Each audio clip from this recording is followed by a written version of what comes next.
Hey folks, Marco here from the Youth Cartel.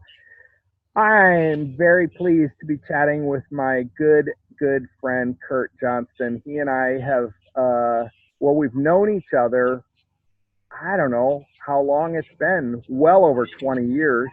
And somewhere pretty early on in that became friends, and the friendship has deepened over the years. I think both of us would say, and have said many times, I'm in the backyard and I have a helicopter going over, so that's a nice little real life touch here. Whoa! You hear it? Wow, you live in a high crime neighborhood. Sorry about that.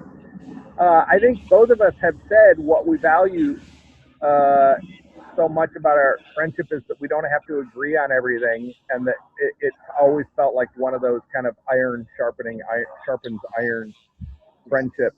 But I've also had so many times when Kurt has had my back, and hopefully that has been the other way too. It's circling.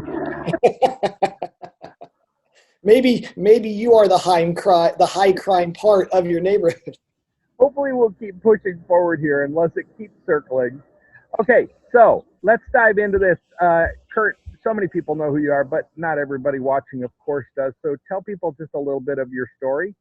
Yeah. Well, first of all, super glad to be with you guys today. I have been in youth ministry in the local church setting since 1988. Jumped in as a junior high pastor when I was finishing up my senior year of college.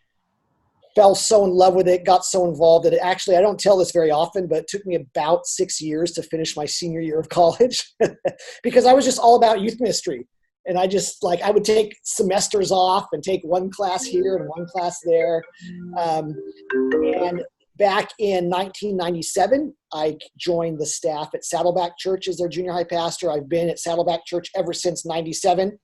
And over the last 10 years, my role has sort of slowly kind of morphed and switched and changed. And here, my theory, Marco, is if you're like a C+ player in a church, you're a C+, but you've been there a long time. They just keep giving you more and more responsibility. Like, well, who can do that? I don't know. Give it to Kurt. He won't screw it up. I mean, he's a C. He's a solid C. But so currently my role is on the next gen pastor. So I give coaching to our birth through college age ministries at all of our campuses. We have 14 campuses in Southern California and 4 international campuses.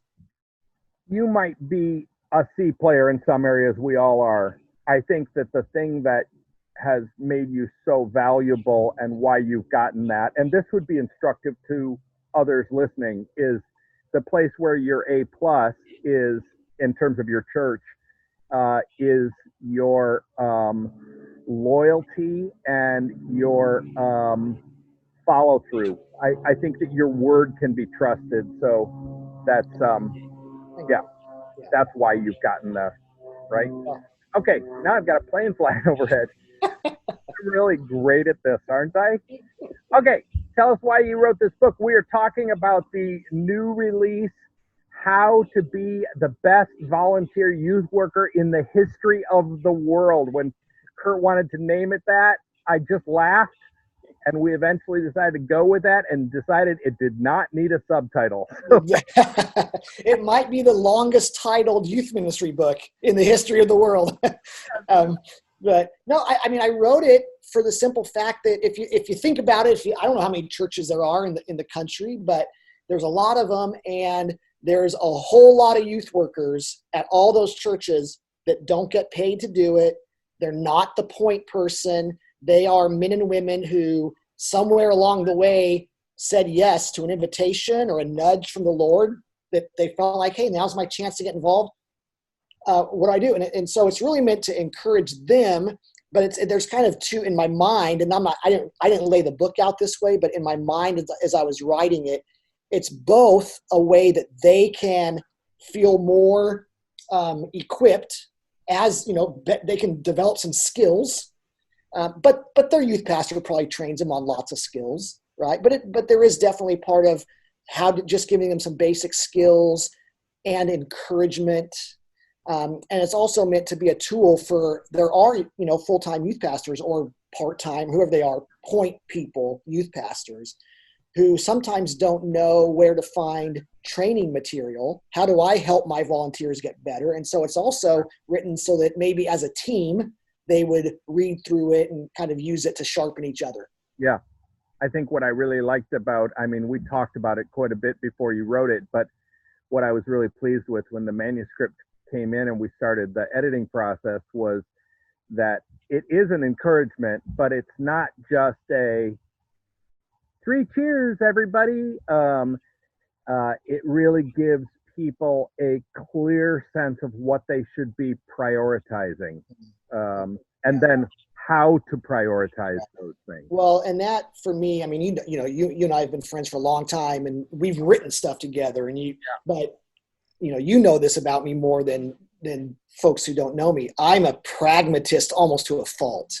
Yeah. If I read something and it doesn't help me take a step, or there's nothing for me to like tangibly hold on to and put into practice, I find it frustrating for myself. It's just the way God's wired me. You're not wired exactly the same way. Yeah, right? that's why so many of my books have frustrated you so much. Well, it's true. It's true. Or I go to a workshop at a conference and they just pontificate and they never give me what do I do with that? So this book is full of, but it's not meant to be prescriptive, because I don't want to be prescriptive and tell you this is the only way to do something. No, there's it almost feel like it fits. I want to say all youth ministry context, certainly the vast majority of youth ministry context. It's not like it somehow is a saddleback model or something like that.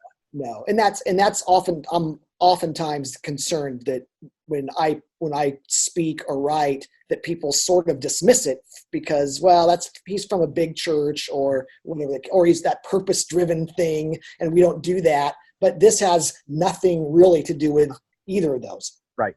Yeah. So I pulled out 3 quotes from the book that I really liked. I could have pulled way more than that, but I just grabbed 3 of them because I want to keep our time a little bit short here today. So I want to read each of these and then just have you kind of respond to those. They're your words, but maybe add a little bit of color comment. You sound like a news reporter. These are your words, Kurt, so respond. I'm just saying exactly what you said. Okay, here we go. Youth ministry in the local church and the communities in which it serves would chug along just fine without paid professionals like me, but it would come to a screeching halt if it weren't for volunteers who choose to serve for free. Well, I think that's a better way of saying why I wrote the book than the answer I just gave you. That's why I wrote the book, is because volunteers are the engine of youth ministry. Yeah. Yeah. Yeah, it's good. This is probably my single favorite sentence in the entire book. If youth ministry were an economy, consistency would be its currency. Ooh. That was one of those sentences that I thought, wow, such a profound truth in that. But it also, as somebody who is a writer, it made me jealous of that sentence because it was so well written. So just unpack that a little bit. Yeah, I'm not sure if I have an answer that's going to impress you as much as the sentence did. Probably not, but go ahead. But here's what I'm getting at is, out of all the skills that we think we need to be really good youth workers. So going back to the economy, well, without currency, there is no economy, right? If there's no currency, economies stop. And youth ministry can survive fine without a whole bunch of the skills. There's some skill, like you talk a lot about every youth group is a little bit quirky and they're unique. And oftentimes, not always, it's because of some of the skills, the unique skills or perspectives of the leaders, what they bring to the table. And so, there's creative youth ministries and youth ministries that aren't quite as creative. There's youth ministries where the leaders are incredible teachers, and there's youth ministries where the leaders aren't that great of teachers. There's youth ministries that have big, fancy youth buildings, and there's youth ministries that meet in a tiny little room that they share with the kindergarten Sunday school class, right? And they can survive. The common denominator that makes every youth ministry, I think, win or lose, i.e. it's the currency of the economy, is consistent volunteers. Volunteers who say, I'm in and I'll commit to what I've committed to. That's one of our mantras in our student ministries is you don't have to be, it's not all or nothing. You don't have to commit to everything. Mm-hmm. But what can you commit to? Okay, then would you be willing? Consistency a little. What do you mean then by consistency? Because I think that's important that you just said it's not necessarily everything. Yeah, I think consistency has a lot of layers. One would be commit to what you've committed to. So if you say to your youth leader, hey, I can be a Wednesday night small group leader, but that's it. I can't go to camps. I can't work on Sundays. I can't help you with the fundraisers, but I can be a Wednesday night small group leader. Okay, fine. But can you be consistent in that role? Yeah. Right. I think consistency is also faithfulness. Like students begin to rely on your consistent grace, your consistent presence, you're consistently a trusted voice of encouragement. You're a consistent listening ear that they can just, teenagers need some adults in their life who are just constant and steady and consistent. Yeah. Like they're kind of that's the rudder, the stabilizer as they kind of try to navigate things. So I think consistency has a few layers or a few levels to it. But to me, it's the most attractive thing I see in a volunteer. And by the way, it takes time, right? Because that's not what you see at first. The most attractive thing at first is all the eye candy. Oh, she's young and she can play guitar and she's cool and he knows how to skateboard. But if you're flaky, then it doesn't matter. Right. And by the time, some of our most consistent youth workers are also our least sexy. They're the least cool, but they're just steady. Right? I mean, you know how that is. Yeah. And over time, that proves to be the best quality. Right. Is the consistency. Yeah, that's good. One more quote for you. I think it's probably kind of in many ways, the cornerstone of this book. Well, of course, Jesus is, but the cornerstone concept.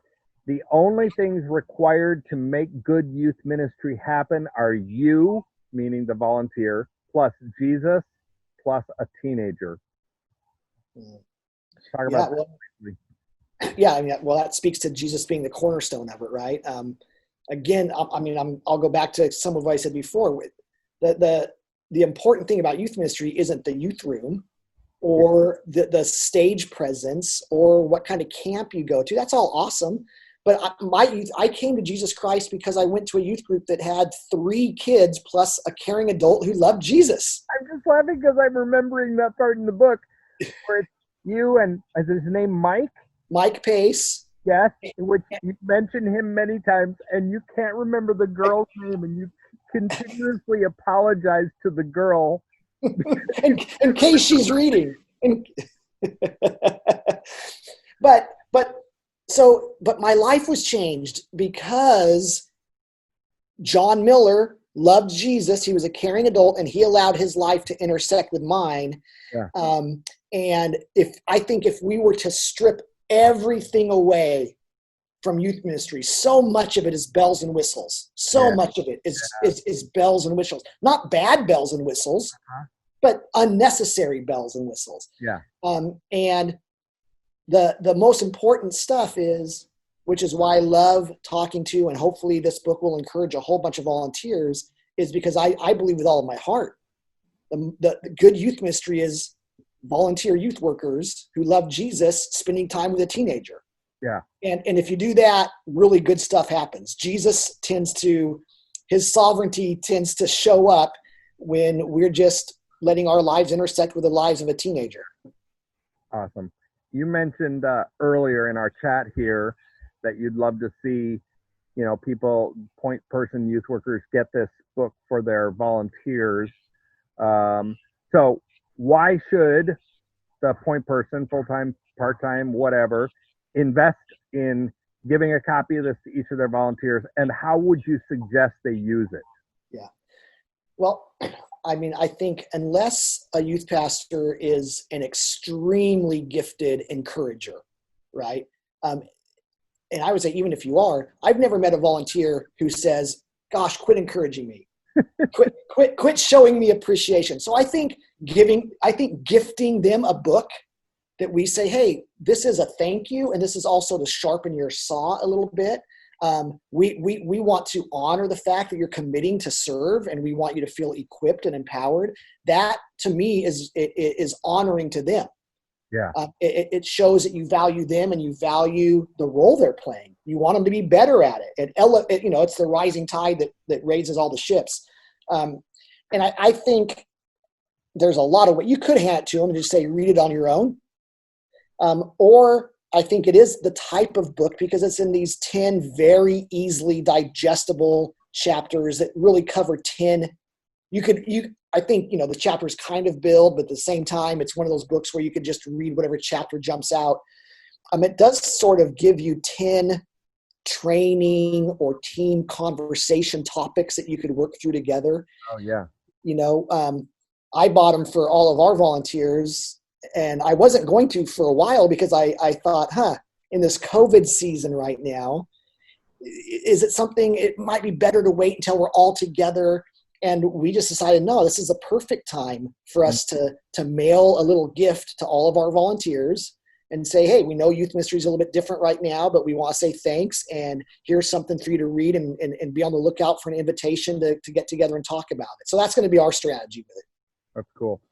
I'll add to that. When we were concepting this book, our intention, and it turned into the reality, was that it would be short. We didn't want to create an overwhelming book that's 70,000 words long. So it's intentionally made to be kind of bite-sized. It's shorter, it's easy to read, it's full of story. There's two footnotes in the whole book. Our editor really got a chuckle out of that, because the previous book she edited had like 250 footnotes. Yes. So it's bite-sized. And the other reason we decided to make it short, in addition to make that accessible, was that by making it shorter, we're able to price it cheaper. And we wanted it to be something that people could buy for all of their leaders, not just one copy. Okay, we're going to wrap up, but any final thoughts or a word of encouragement for people? Well, I mean, my final thought and word of encouragement would be just to say thanks to those of you that are working with teenagers. Hopefully when people like me write books, it's meant to give you some training and all that kind of stuff. But it really, the reason I write something like this book is because I just so appreciate the role that volunteers are playing in the lives of our youth ministry. And you may not hear it often enough, or you might, but thank you. It matters. It makes a difference. One of my biggest regrets, Marco, with my John Miller story is I did see him. I didn't put this whole thing in the story, but I came across him when I was about 22 years old, and I got to say thanks to him. But my biggest regret is I lost contact with him since and haven't been able to find him. And the difference he made in my life is just enormous. Wow. It's enormous. And every single volunteer youth worker is having lifelong impact in the lives of students. And sometimes you see it come to fruition. Oftentimes you don't. So hang in there. Depending on when people watch this video, we are in the funkiest, weirdest season of youth ministry we've ever been in. Yeah. And so you're probably a little extra discouraged in this season, but be of good cheer. It matters. It's making a difference. Zoom is what it is, but just keep plugging away. Don't give up, because it's making an eternal difference, and it really matters. So awesome. Well, thanks, man, for putting your time and heart into this book. I also, as your publisher and friend, pray that it will bless lots and lots and lots of people. Okay, everybody, have a great one. See you guys.